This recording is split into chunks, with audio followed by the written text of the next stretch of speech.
Baik, terima kasih kepada moderator telah memberikan saya kesempatan. Saya sebagai pemateri pertama itu membahas perbandingan sosiologi hukum dapat ditangani melalui lensa-lensa mazhab imigran yang berbeda.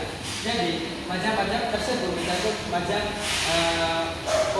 formalitis, mazhab sejarah, mazhab fungsionalis, dan mazhab kritis. Mazhab formalitis dipelopori oleh Jeremy Bentham dan mencoba menerapkan teori kebahagiaan manusia di bidang hukum. Hukum sosiologi dapat berkembang dan memberikan penjelasan tentang hukum posisinya berlaku. Pertama itu mazhab sosiologi hukum klasik. Jadi menurut Emile Durkheim menerapkan pentingnya hukum sebagai cermin norma moral dan masyarakat. Ia berpendapat bahwa hukum mencerminkan kesatuan sosial dan dapat memberikan stabilitas pada masyarakat. Dan menurut Max Weber, yaitu Weber mengembangkan proses tentang hubungan antara hukum dan agama, serta pentingnya memahami tentang rasionalitas dalam hukum. Proses hukum sebagai bentuk otoritas juga menjadi fokus pemikiran Weber. Dan kedua itu mazhab sosiologi hukum interaksionis. Jadi menurut Erving Goffman, yaitu Goffman menyoroti interaksi sosial ini di dalam institusi hukum dan bagaimana individu membentuk identitas mereka melalui proses hukum. Dan ketiga itu mazhab sosiologi hukum kritis. Jadi menurut Karman, yaitu pemikiran Karman menyoroti hubungan antara hukum dan struktur kelas dalam masyarakat kapitalis. Ia melihat hukum sebagai alat kontrol kelas dominan terhadap kelas yang didominasi.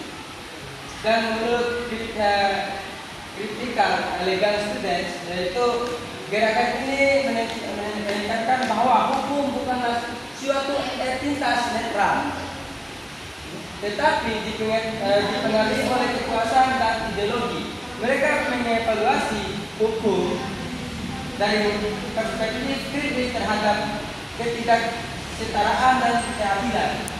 Dan keempat itu mazhab sosiologi hukum modern.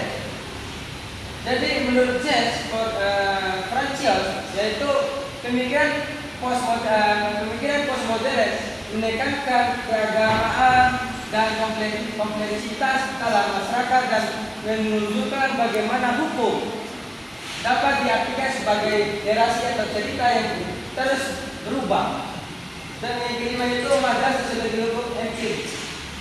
Menurut sosiologi Durkheim, yaitu mazhab ini mencoba mengaplikasikan metode ilmiah dalam menganalisis hukum dan masyarakat. Mereka menggunakan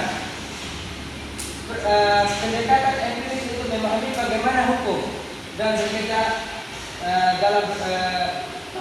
Di sini saya akan melanjutkan materi teman saya, yaitu materi kedua terkait dengan perbedaan konseptual antara mazhab fungsional, mazhab konflik, dan mazhab interaksionis dalam konteks sosiologi hukum. Perbedaan konseptual antara mazhab fungsional, mazhab konflik, dan mazhab interaksionis dalam konteks sosiologi hukum dapat dijelaskan sebagai berikut. Yang pertama, mazhab fungsional.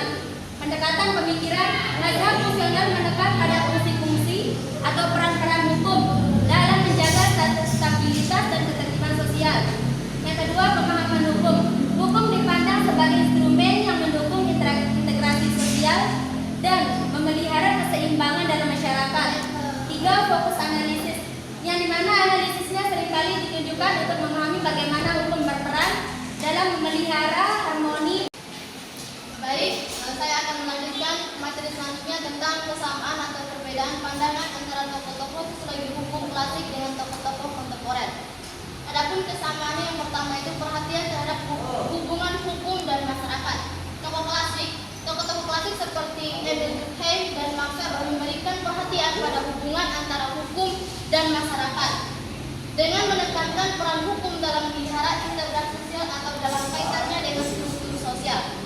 Terus tokoh kontemporer juga mempertimbangkan hubungan antara hukum dan masyarakat, namun dengan sosial dan dinamika masyarakat modern.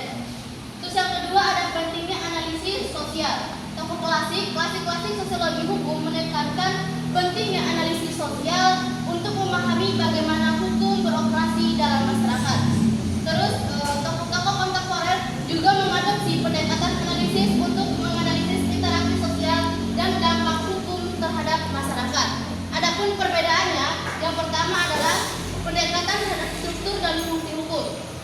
Tokoh klasik seringkali memberikan perhatian besar pada struktur dan fungsi hukum dalam masyarakat dengan fokus pada peran hukum dalam melihat ketertiban sosial.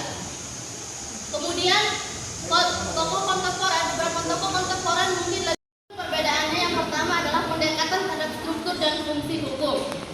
Dari tokoh klasik seringkali memberikan perhatian besar pada struktur dan fungsi hukum dalam masyarakat sendiri dengan fokus pada peran hukum dalam memelihara ketertiban sosial.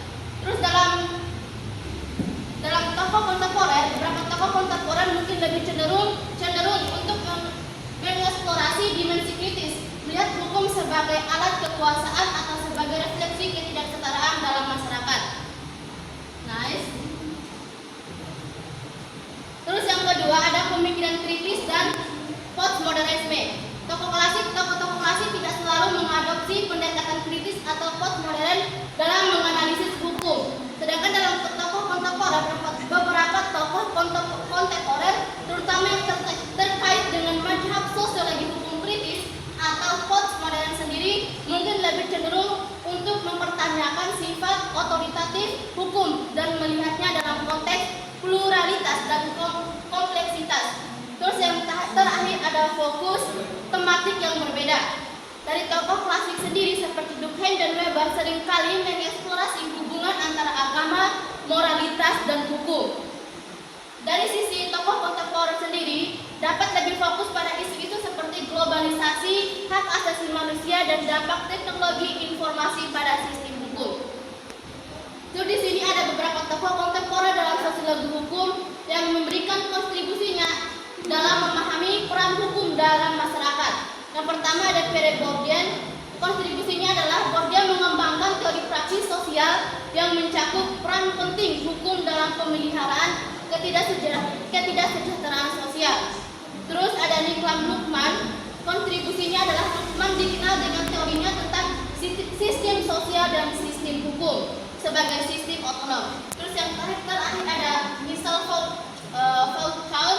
Kontribusinya adalah menekankan peran hukum dalam pembentukan dan pemeliharaan. Di sini saya akan melanjutkan materi terakhir tentang masa pemikiran psikologi hukum dapat membantu menjelaskan fenomena hukum di berbagai konteks budaya dan sosial. Beberapa masa psikologi hukum yang relevan untuk menjelaskan fenomena hukum di berbagai konteks budaya dan sosial antara lain. Satu, masa psikologi hukum fungsionalisme.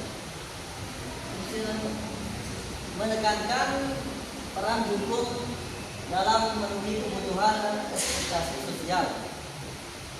Kedua, masa sosiologi hukum kompleks. Menyoroti kompleks sosial sebagai motor perubahan hukum. Selanjutnya, mazhab sosiologi hukum interaksionis, fokus pada interaksi individu dalam konteks hukum. Lanjut, mazhab sosiologi hukum marxisme, memandang hukum sebagai alat kontrol kelas sosial. Selanjutnya, mazhab sosiologi hukum postmodern, menantang pandangan tradisional tentang kepastian hukum. Mungkin hanya itu pemaparan dari kelompok kami, kurang lebihnya